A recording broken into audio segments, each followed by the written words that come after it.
না, ভাববো না। কেন বলুন তো আমি আপনার কথাটা ভাবতে যাব?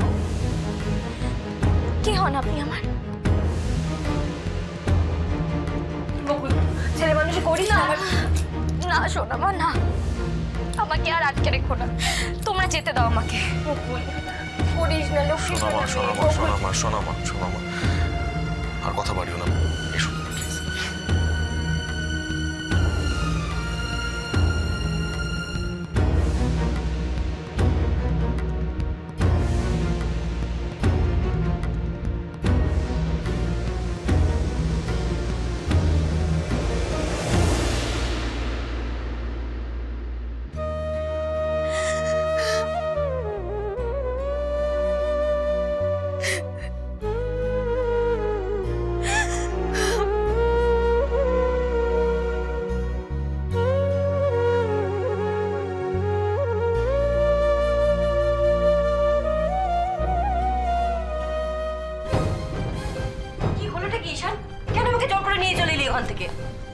কারণ আছে ভাই।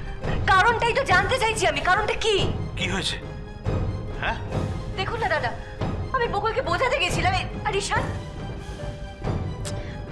কি বললো সোনা মা? কি আবার বলবে? কিছুতেই রাজি হলো না। বড্ড জেদি মেয়ে।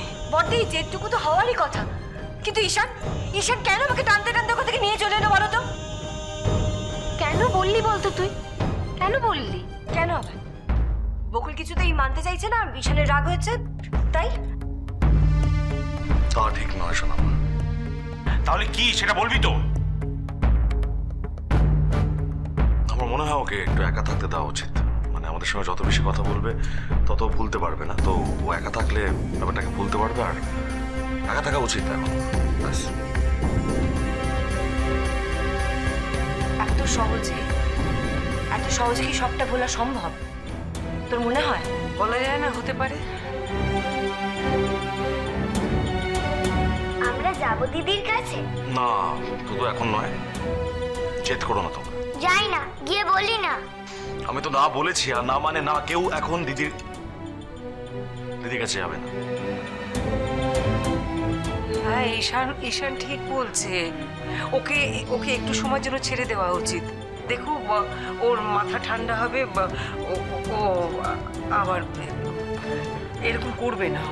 আমি বলছি ওর কাছে এখন কারো যাওয়া দরকার নেই।